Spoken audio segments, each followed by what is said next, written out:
Welcome to Real Estate Radio Live, an informative and engaging podcast discussing everything you need to know about the world of real estate. Your host, Cucchiara, provides you with insight and guidance on how to buy, sell, finance, and invest in real estate. He also offers real estate tax management strategies, new construction advice, home improvement tips, and much, much more. And now, to guide you around the world of real estate, here's your host and Real Estate Radio Live team leader, Cucchiara. Welcome in. This is Cucchiara with Real Estate Radio Live, the podcast series. Thank you again for taking some time to listen to the podcast as we continue to do our weekly podcast, daily podcasts, I should say. We have them for you Monday through Friday on a regular basis. The focus is always the same, and that's to provide you, the consumer, with as much education information we can in and around real estate to help you make wise decisions. And that will be the continued goal and objective. If you'd like to hear from us, or if you have any topics, I should say, we do get some great ideas from time to time. If there's a topic or something you'd like to hear us discuss or bring up, be sure to do that. A couple of different ways you could reach us. One is going to the website at 𝗪𝗓radiolive.com. Or you could call me at 408-838-9060. And again, just a reminder before we get started, if you need anything in the area of financing with a purchase, a refinance, or restructuring any kind of finances at all, you could reach me at 408-838-9060. Or, again, go to 𝗪𝗓radiolive.com. Today's topic is going to be what other alternatives do you have to selling your home? We did several shows back several months ago on this topic, and it was one of the most popular ones. A lot of feedback when we were doing the live radio shows and also the podcasts on this topic. Quite frankly, one of the reasons is that there's a lot of people in the Bay Area that have owned a home for quite some time, and in some cases they have a lot of equity. Let's just say, for an example, they've had their home for 25, 30 years, and they have maybe a small loan on it or no loan at all, and the home's worth $1.5 to $2 million. You get excited thinking, gee, it'd be great to sell it, and then with all that equity, but then quickly you realize that there's some downside to selling it. One is that if you're single, or depending on each person gets the initial $250,000 exemption from taxes, so if you're a married couple, you get $500,000. And then let's say it was worth $1.5 million, and if you sold it, that $1 million would be taxes. It would be taxed. It's expensive. So then all of a sudden you quickly start realizing that maybe it doesn't make sense. This happens a lot, and so it has a lot of people baffled trying to figure out what else can I do to access money or capital from my house, or keep it longer, or avoid taxes. And these questions come up all the time. So I'm going to talk a little bit about some alternatives.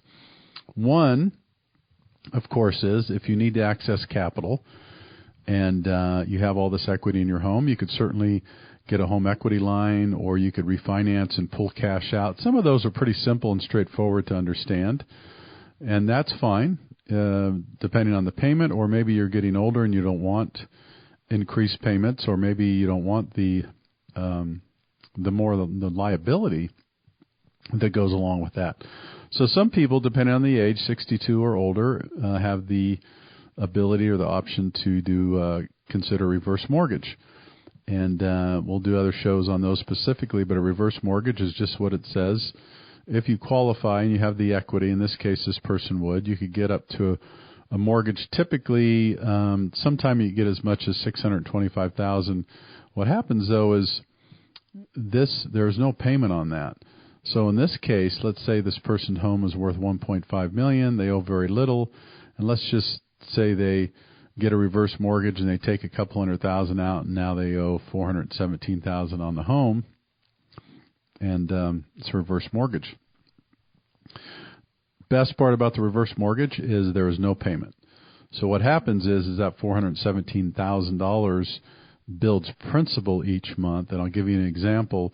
Let's say the payment on that was $1,500.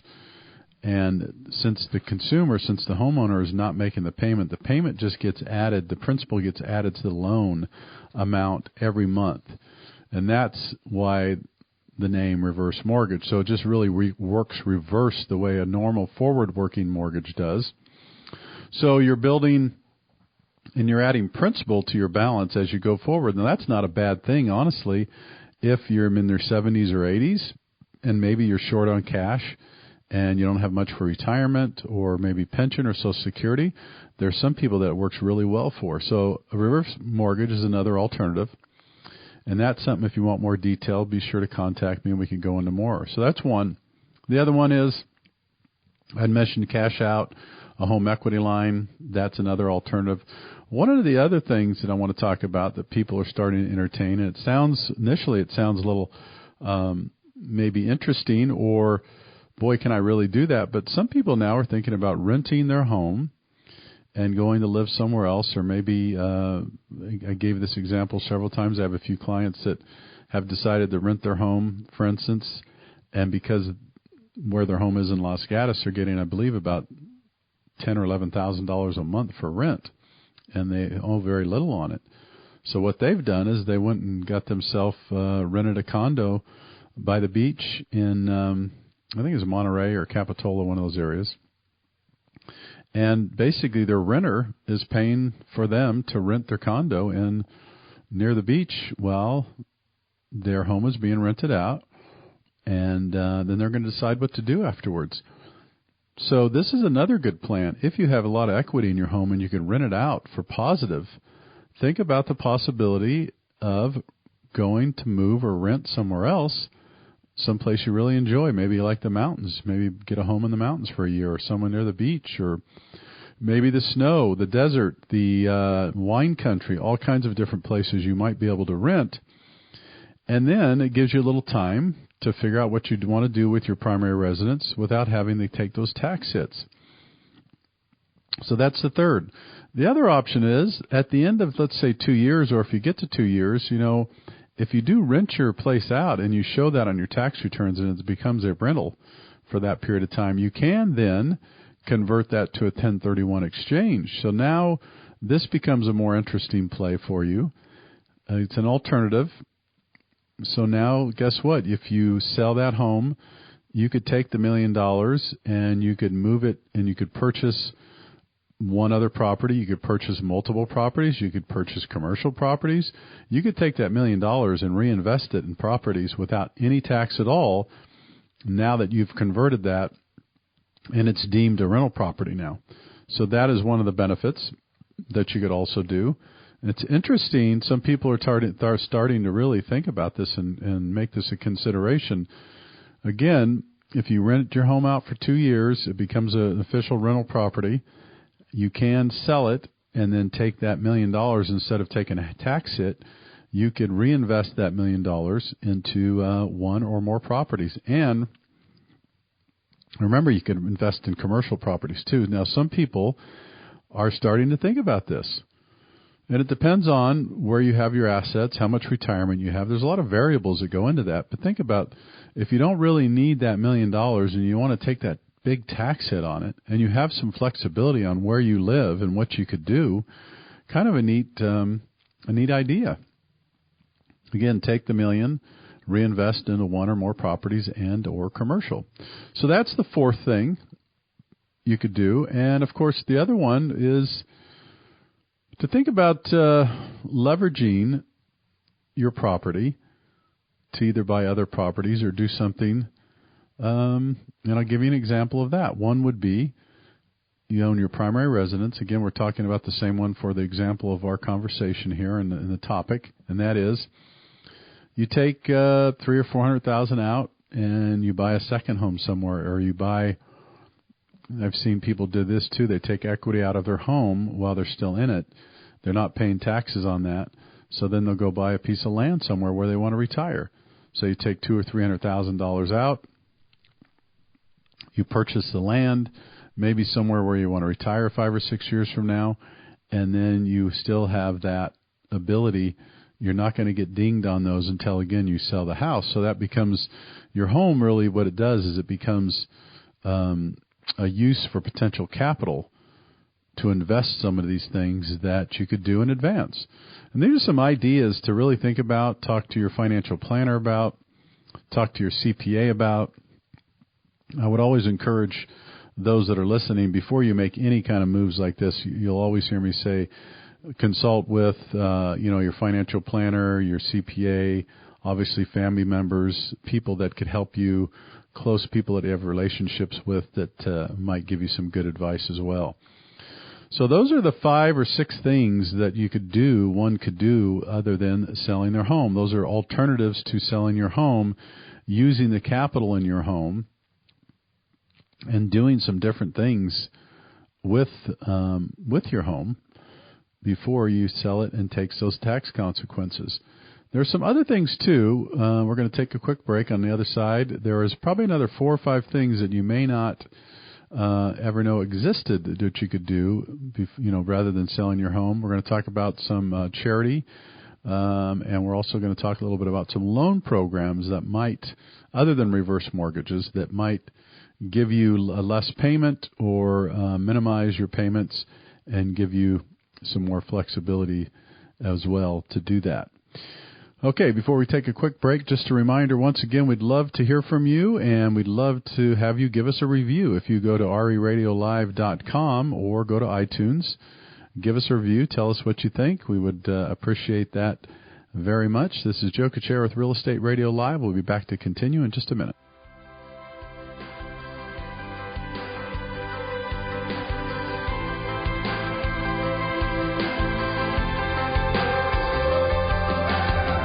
For more information on today's program, visit 𝗪radiolive.com. That's 𝗪radiolive.com.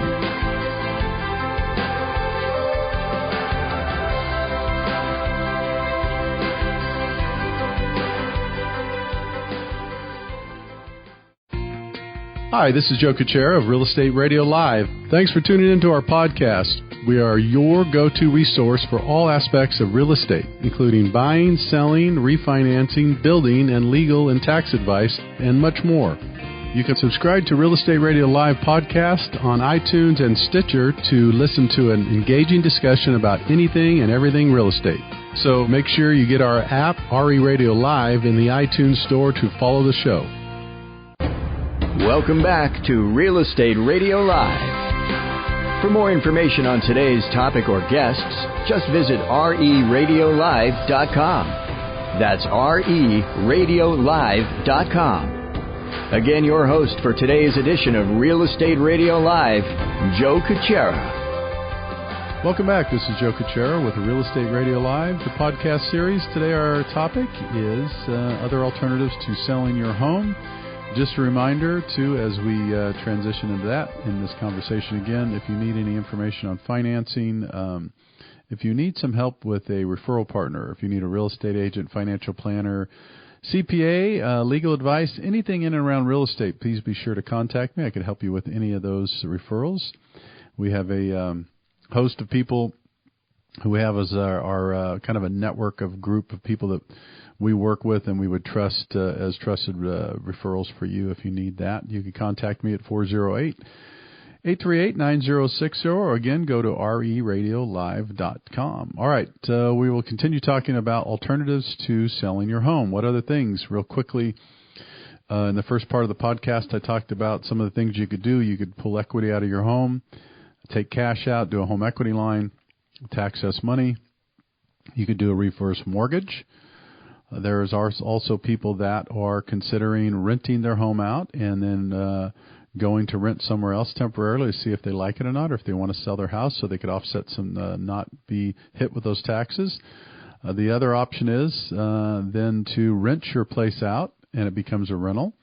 And then you take that money when you could sell your home then and take the equity in that home and purchase other properties, either one or multiple properties or commercial, and not be hit with that tax. That you would just prolong the tax on that. Once it became a rental, then there was a 1031 exchange. You could perform that.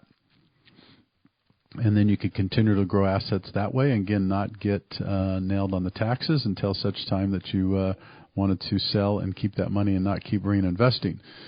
that was the other one. And the couple of other things I wanted to cover before, as we're using these examples, is interest-only loans. This is something that were frowned upon by some people, but interest-only loans are actually really, really good if you understand them and you understand why you're getting them, how you could use them, and if they're what I call as cash flow programs. That's what I refer to them to as interest-only. Interest-only means what it just says. So typically you can, if you wanted to, get an interest-only loan. Typically they're on a ARM product, so a 5-1, 7-1, 10-1 ARM. What that means, instead of paying a principal and interest payment, let's say you have a loan of $400,000. Let's say your principal interest payment, again, just for sake of example, is $1,800. And instead of doing a principal and interest loan, you get an interest only, and now your payment's $1,200 a month. And so there's $600 of principal that is not going to principal, and you're just paying an interest-only payment. This is similar to a credit card when you pay the minimum payment, if you're familiar with that. So if you get your credit card bill and it says minimum payment $75, but if you pay that $75, you're just paying interest, this is the same thing as an interest-only on a larger scale for a resident. So if you had an interest-only loan, you would only be paying interest. You would not touch the principal for 5, 7, or 10 years. Now, someone might say, that's terrible because I'm not paying in a principal. But it depends on why you're getting the interest-only loan.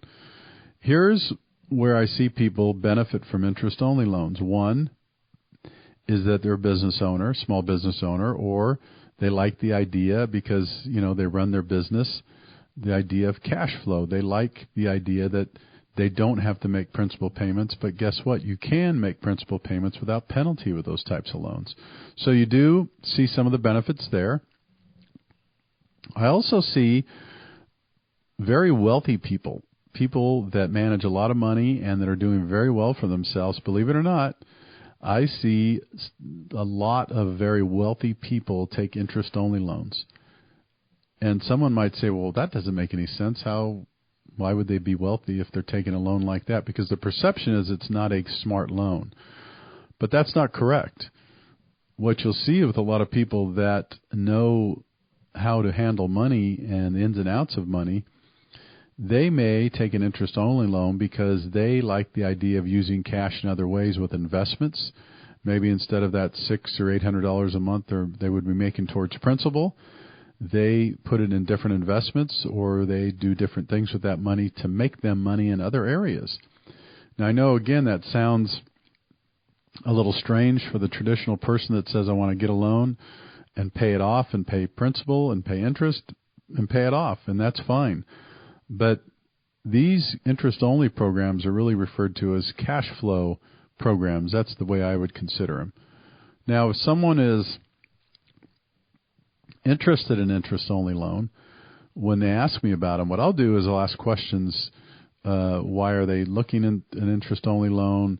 What is the purpose of it? What are your plans? What are your goals for the property? Is there a reason? One of the other reasons I see people take interest-only loans is they know they're not going to be in the home for the next, say, 3 to 5 years. It's another great idea. Let's say you have, let's say your home's worth $1.5 million and you owe $200,000 or $300,000 on it, maybe less or more. And you know for a fact that you're going to sell your home in 2 or 3 years, for example. So the goal is not to pay that loan off. You're not going to be in that house for another 2 or 3 years, after another 2 or 3 years, I should say. So some people will say, hey, let's go with an interest-only loan, Joe. I have a ton of equity in my property already. It's not going to make a difference. In the next couple of years, I could put that, what would be a principal payment, into my 401k or retirement or some other investment vehicle, and I could start earning, get earnings on something in another direction instead of paying down my mortgage. It's not always the best thing. I know this is going to sound funny. It's not always the best thing to accelerate or pay down your mortgage at a certain time period. I know conventional thinking is that, at one point you want to pay off your house. And I think most people do, most of the time. But there are a lot of people that manage money very well and are very successful that I'll hear them say that, as long as I'm working or as long as I have some kind of income, even the retirement income, and depending on what kind of income I have, I'll continue to have a mortgage. And that'll surprise some people, but when you think about it, there is some strategy behind that.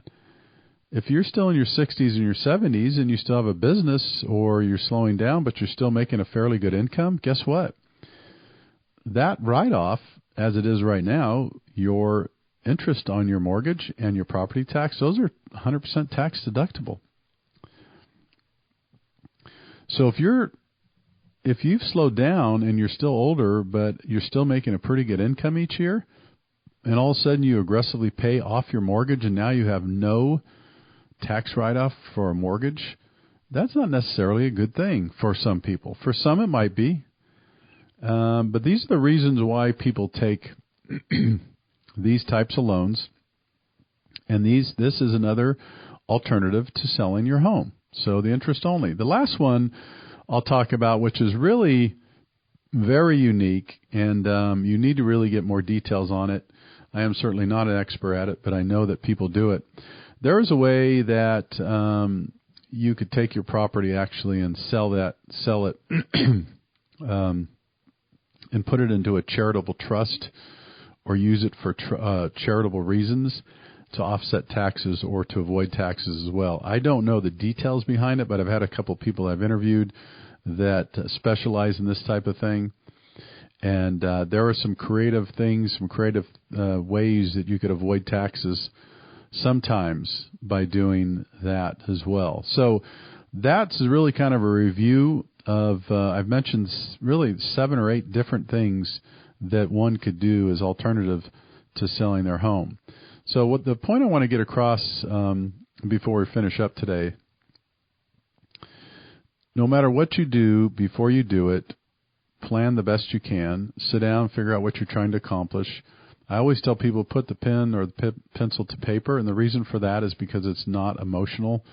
Sometimes when you think about something or you talk to someone about something, it could be, a dream or a vision or a thought, but it could turn into something emotional. When you're making a financial decision, try to take the emotions out of it. Even though you will have emotions, there's nothing wrong with that. You want to, at one point, before you make one of these big decisions, you want to sit down and put the pen or pencil to paper to make sure that the numbers work. The numbers won't lie. If there's a certain purchase, if there's a certain tax liability, if there's something that's real, then it's real. So whether you feel emotional about it or not, it is real. So I would encourage you, before you make any decisions like this, figure out what the best plan is, what your goals, objectives. And then when you do, sit down, hopefully, or get a meeting or with your financial planner if you have one, a CPA if it's necessary, and just make sure what you're doing is the right thing to do. Because these are some big decisions, and it's one of those things I'll tell people all the time. Don't think in some cases you're overthinking. You certainly can do that. Be careful of that. But I'm a big believer in is exhausting all your options, discussing them, writing them down, thinking about them. And then when you make the decision, at least you can't, or at least typically you won't come back and say, boy, I wish I would have thought about that, or I wish someone would have shared that with me. I didn't know that. And those are the kinds of things you want to avoid before making these big decisions. All right, I want to thank you for tuning in. Again, the series will continue. Every day we're out with you on podcast. The show today was what other alternatives you have to selling your home. Remember, if you need any information at all on the real estate side, give me a call, 408-838-9060. Visit the website at 𝗓𝗡Radiolive.com. Take care. You've been listening to Real Estate Radio Live. For more information on today's program, visit 𝗓𝗡Radiolive.com. That's 𝗓𝗡Radiolive.com. Subscribe to our podcast. Discover more at 𝗓𝗡Radiolive.com.